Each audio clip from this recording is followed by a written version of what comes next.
Hello and welcome. I am Melissa Beckett with Texas Education 911, and I am bringing you a news story from West Texas. We have a parent, and she is in Canyon ISD. Would you please welcome our parent? And would you please tell us what happened at the end of 2020?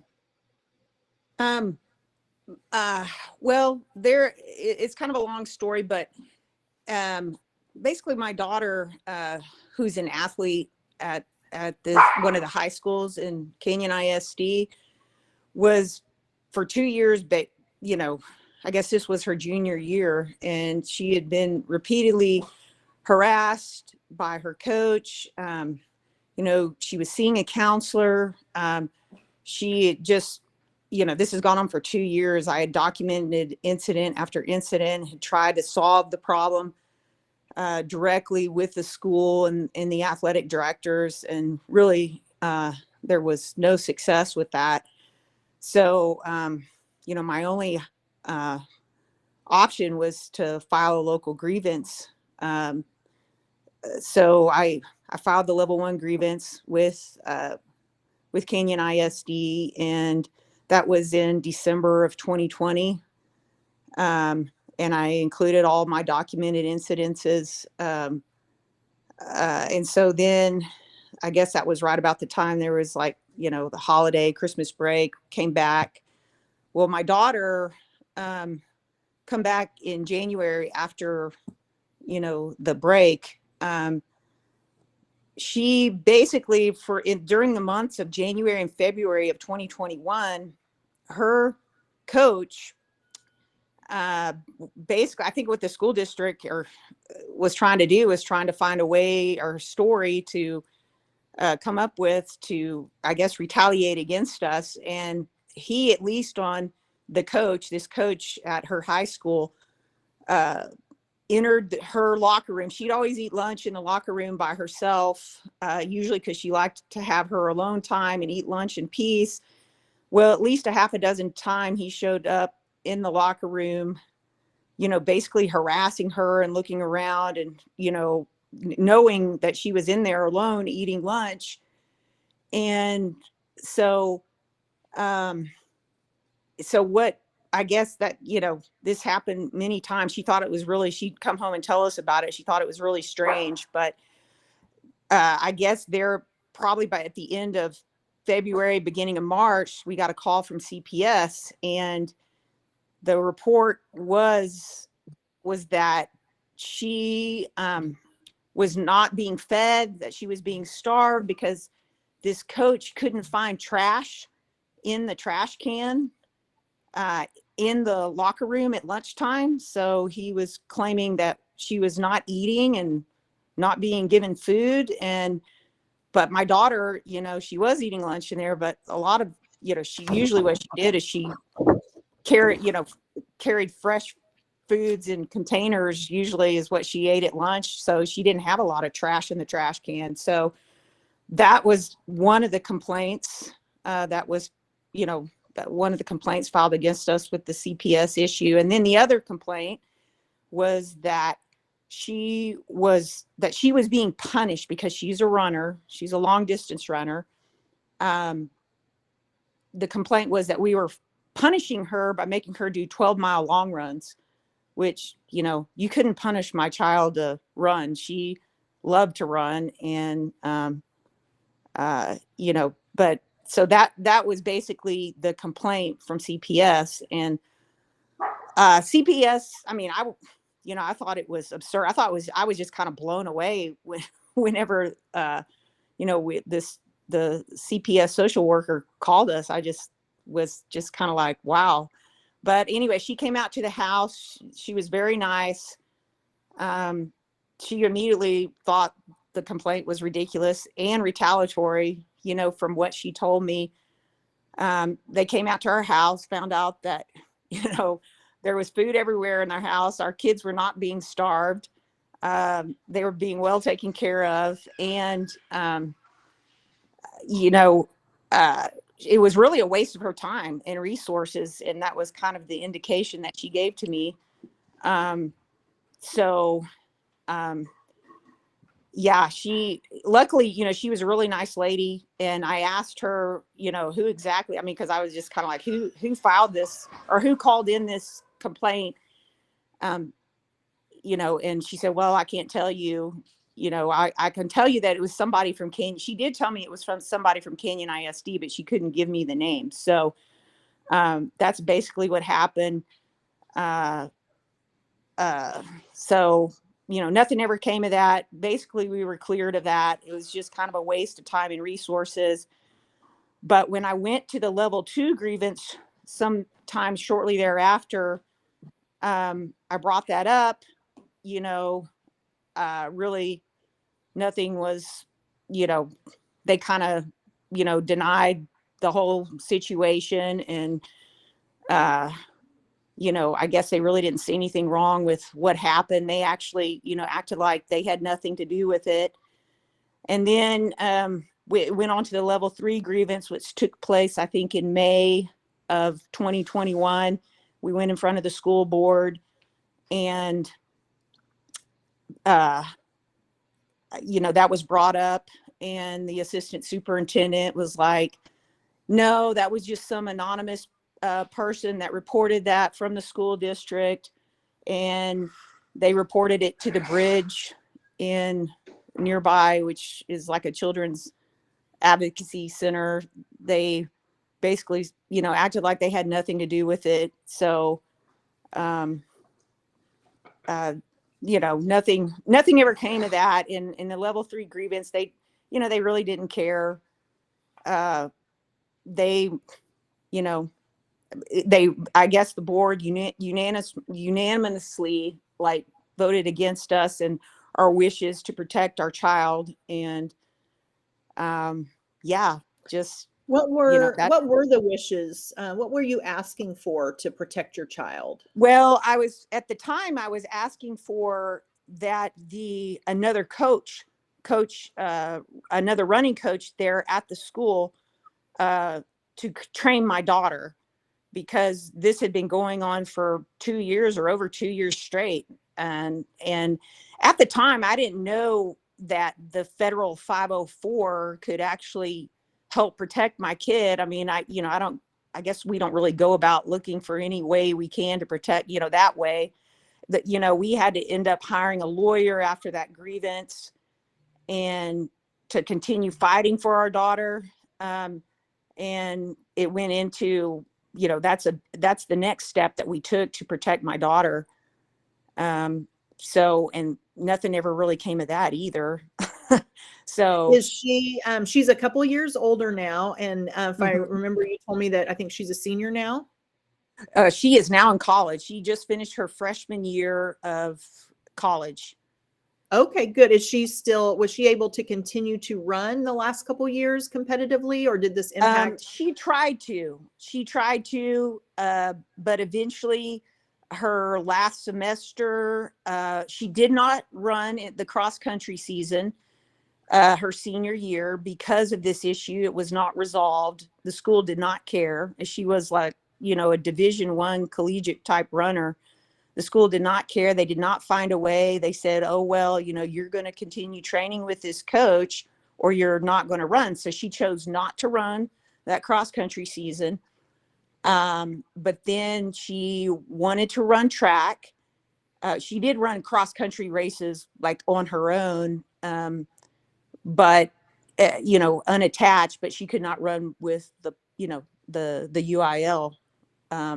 So, but she decided by the spring semester of her senior year that she needed to run track, and she attempted it, but it ended up where the coach basically, I don't know who you blame, but it basically, I see it as, she was overtrained by the coach, and she she ended up getting a stress fracture and was injured, and basically had to redshirt her whole first year of her college athletics because of that issue, because she had a pretty severe stress fracture that took her about a year to recover. So here in the last few months, she's just now started to be able to run consistently and regularly.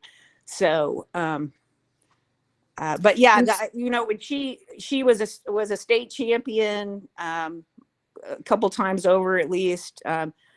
One of the most valuable runners to ever go through that high school. And when she got injured, coach just, okay, bye, that was kind of his attitude. He just didn't care. The school district didn't care. So yeah, that was the attitude towards us. So,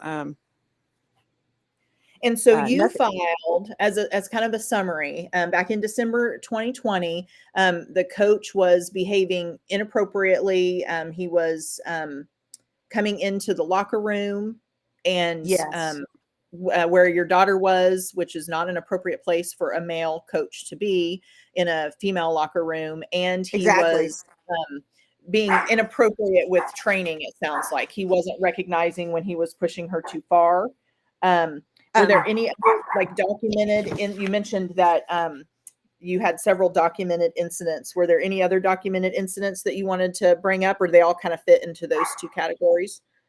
um, I have a whole list, and I try to just block it all out because I hate thinking Yeah. about it. But um, yeah, I mean, basically the whole starting from the time she was a freshman in high school. I mean, it got to be where it was a daily, a weekly, just kind of verbal and mental abuse nonstop.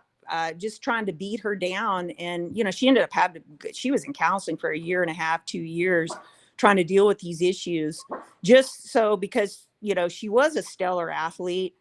Um, and she didn't want something like this to keep her from obtaining her goals and dreams. And really transferring to another school was not an option. There's penalties for having to do that, and she didn't want to have to sit out a year. um Although that was something that we did look into, um but that's was not really, that she didn't really see that as being a feasible option for her. So um we try to take care of it, by first confronting the school district and the athletic directors. And it was just all a cover up. They didn't care that she, and the counselor even came in and said, hey, this is a real issue, after spending a year and a half or so, or it was several months. She was going to weekly counseling. She said, this is a problem, and he is the culprit. And they just tried to, they didn't want to do anything. They wanted to protect the coach, and I guess they saw it as a way, well, she needs to toughen up, and this is part of growing up. And we're not going to remove her from this man. So that they When were you just hell asked her, bent on not finding a solution, or in the solution that we and she felt appropriate. right, and you were asking that she effectively be coached by someone else during cross country season. My kids are athletes, and but they have never run cross country.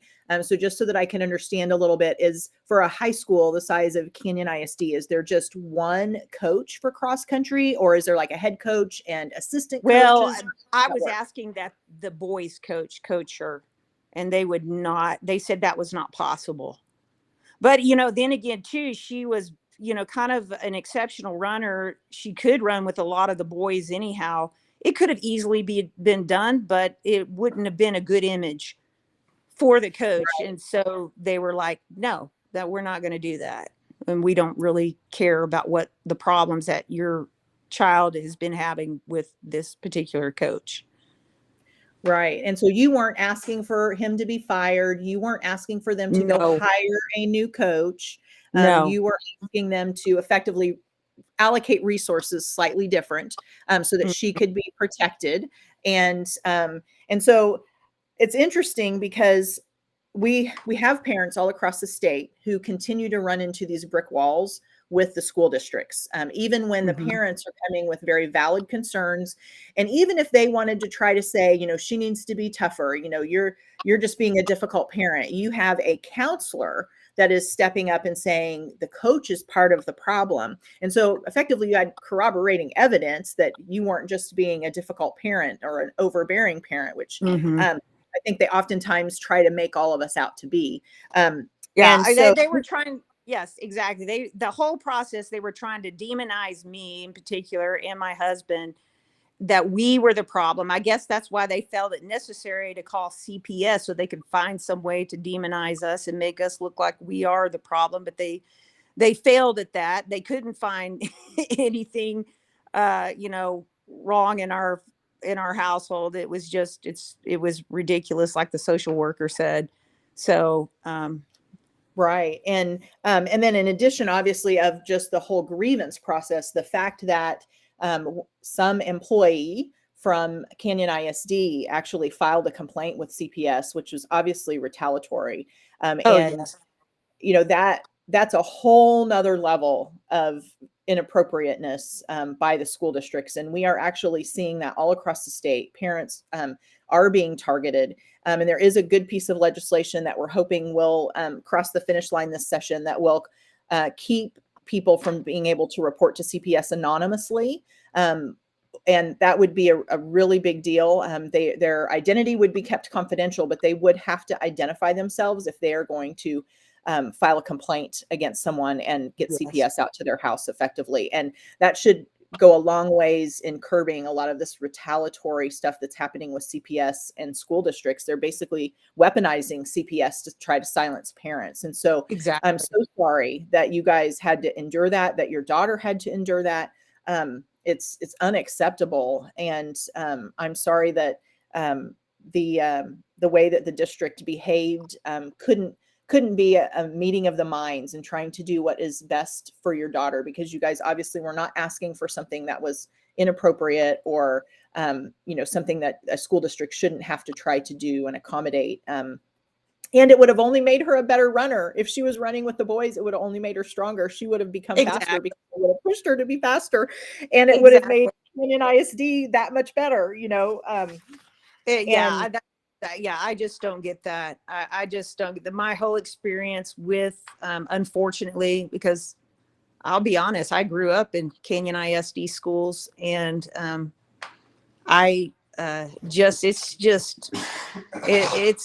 really sad and to see what it has become. I mean, and that's just from my own experiences. I never would have had this change of heart about this my own school district that I grew up in, if I hadn't gone through this experience and learned of other people's experiences too within this school district.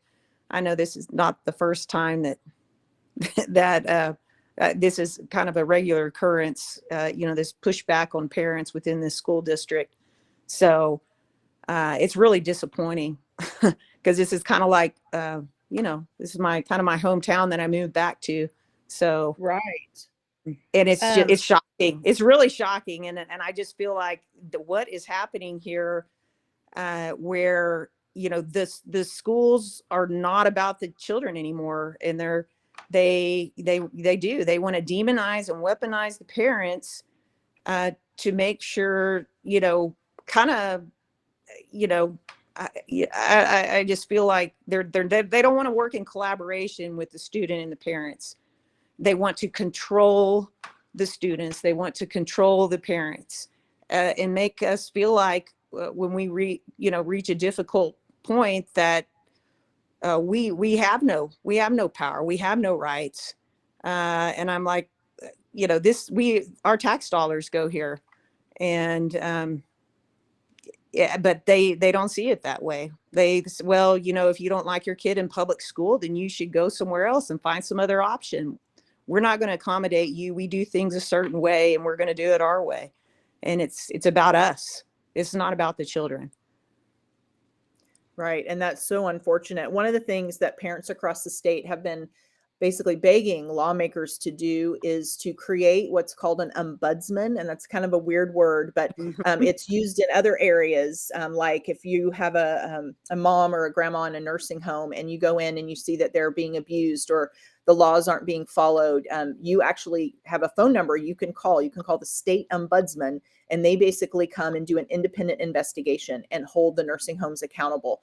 And what we as parents have been asking for this legislative session is a parent ombudsman for education, where so when this would happen, and you weren't getting any help from the school district, and then a second issue where they called CPS and it was totally retaliatory, in both of those situations, you should be able to call the state and basically initiate an independent investigation.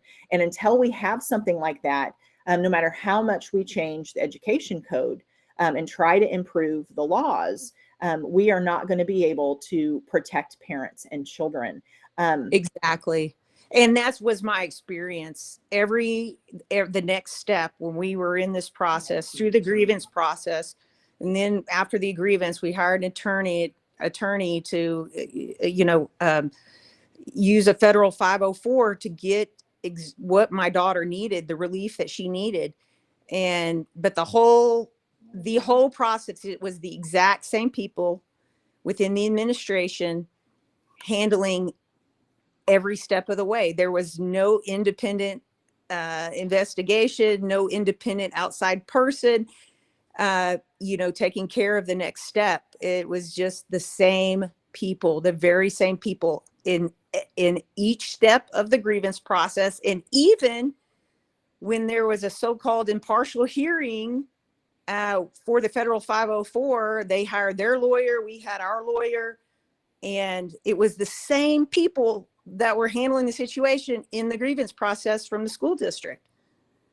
So Yeah. yes, there is there's no accountability anywhere. No checks and balance. Yeah, I think I heard your husband in the background saying there's no checks and Yeah, he balances. says there's no checks and balances at all. And I'm sure from our experience, I'm sure this goes on everywhere. And you're exactly right.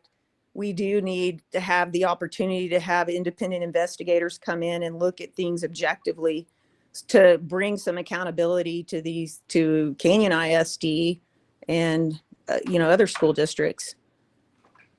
Well, I really appreciate your time today and explaining what happened. And again, I'm so sorry for what your family has gone through, but I do very much appreciate you being willing to share your story, because I do know there are stories like this all across the state. And sometimes parents can't speak up because of the risk of retaliation.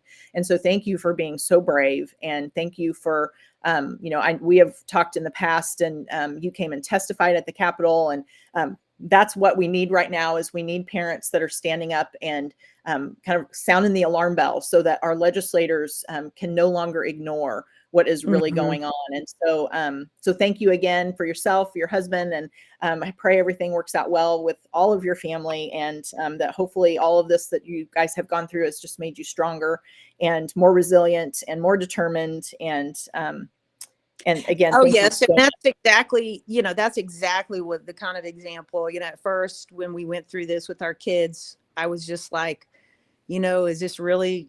You kind of doubt. Is this at such a young age? Is this what's best for them? But you know what? Especially my older daughter, she's so much more resilient. She's going to college out of state. She's very independent. She is really.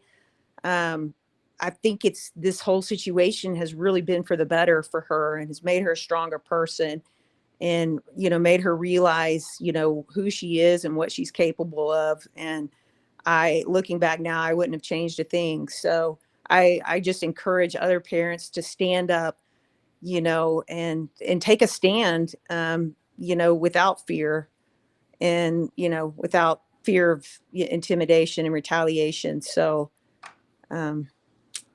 anyhow, hopefully I've got 2 kids still that still have one more year of high school. So we will press on. That's right. Well, thank you so much. Thank you for being so courageous. And if anybody's listening, if you're a parent, a grandparent, and you have a story to tell, we want to help you tell it. That's the only way we're going to affect change. So please email texased911@gmail.com if you have a story that you would like to tell. And thanks again for being with us today. And we'll talk to you soon. Okay. Thank you so much.